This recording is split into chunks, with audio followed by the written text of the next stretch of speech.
এইবার ঈদে তেমন কোথাও যাওয়া হয়নি, বাসায় সময় পার করলাম, শুধু রাতে একটু বের হয়েছিলাম, বাট সব জায়গাতে প্রচুর ভিড় ছিল যার কারণে তেমন বের হওয়া হয়নি। তবে ঈদের তৃতীয় দিন আমরা ফ্রেন্ডসরা মিলে প্ল্যান করলাম ডিফারেন্ট কিছু টেস্ট করার। ইয়ামচা ডিস্ট্রিক্ট যাওয়ার প্ল্যান ছিল, বাট এই রেস্টুরেন্টটায় যখনই যাওয়া হয় ওদের অলওয়েজ লম্বা একটা ওয়েটিং কিউ থাকবেই। ওই দিনও ঠিক তার ব্যতিক্রম কিছু ছিল না, গিয়ে দেখি লম্বা কিউ, আমাদের টাইম আসবে প্রায় 2 ঘন্টা পর।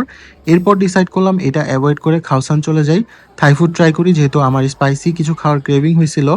এরপর খাওসান গুলশান 2 ব্রাঞ্চে চলে যাই থাই ফুডের জন্য, আমার পছন্দের একটা প্লেস। তবে এই ব্রাঞ্চে আমার প্রথমবার আসা, এর আগে যতবার ভিজিট করেছি শুধু ওদের ধানমন্ডি ব্রাঞ্চেই, আর ওদের থাই ফুডের টেস্ট প্রায় অথেন্টিক। তো এইখানে এসে আমার একদমই মনে হচ্ছিল থাইল্যান্ড চলে আসছি, সেই মেমোরিজগুলো যেন আবার চোখের সামনে চলে আসছে। লাস্ট থাই ভিজিট করেছিলাম 2017 সালে। এখানে ব্যাংককের অলিগলির ভাইবস পাওয়া যাবে, ও আবার থাইয়ের টুকটুকের একটা পার্স দিয়ে ডেকোর করা হয়েছে, বেশ ভালোই লাগলো। ধানমন্ডির ব্রাঞ্চটা একটু ছোট, তবে ওটাও ভালো।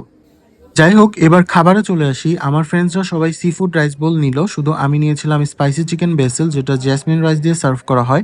আর এই ডিশটা হচ্ছে প্যাটগা প্রাও, যেটা ব্যাংককে মার্ক উইন্সের রেস্টুরেন্টে সার্ভ করা হয়। যেহেতু স্পাইসি থাকবে তাই আমি এটা চুজ করলাম।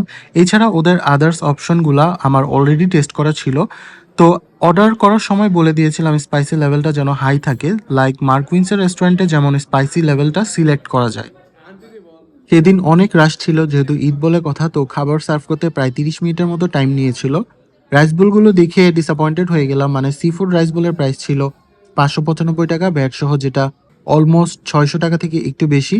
আর আমি যেটা নিলাম ওটা 495 টাকা, যেটা ভ্যাট সহ 500 টাকা থেকে একটু বেশি। বাট দেখে মনে হয়নি এটা 600 আর 500 টাকার রাইস বোল। যদি আমি সি ফুড রাইস বোলের কথা বলি, তাহলে সি ফুড রাইসে সি ফুড বলতে কিছুই ছিল না, শুধু এক পিস করে কালামারি দিয়ে দিছে, আর ছিল টমিয়াম ফিশ কারি আর 2টা প্রন টেম্পুরা, দ্যাটস ইট। যেখানে আদার স্প্যানিশিয়ান রেস্টুরেন্টগুলোতে কোয়ান্টিটি প্রাইস অনুযায়ী বেশ ভালোই থাকে, সেম রাইস বোল সেম প্রাইজে।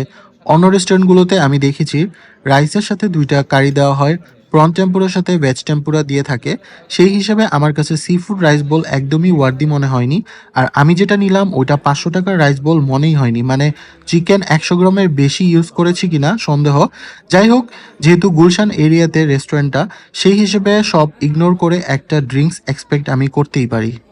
তবে টেস্টের ব্যাপারে যদি বলি, তাহলে খেতে ভালোই ছিল, আমার এক্সপেকটেশনস অনুযায়ী সার্ভ করেনি, বলেছিলাম একটু বেশি স্পাইসি করে দেওয়ার জন্য, সেটাও আমি মেনে নিলাম। যেহেতু খুব রাশ ছিল, সো আমি বলবো খাওসানের রাইস বোলগুলো ইগনোর করে ওদের আদার্স আইটেমগুলো সিলেক্ট করাটাই বেটার। সবশেষে রিভিউ কার্ড দিয়েছিল রিভিউ দেওয়ার জন্য, তো আমরা অনেস্ট রিভিউ দিয়ে দিছি। এরপর ওরা আবার খাবার সার্ভ করতে চাইছে, বাট বলে দিছিলাম রাইস বলে ফোকাস করতে। এরপর বিল নিবে না, খুব জোরাজোরির পর বিল দিয়ে চলে আসছি। সো ভিডিওটি ভালো লাগলে একটা লাইক করে দিও। Till then take care, enjoy eating, আল্লাহ হাফেজ।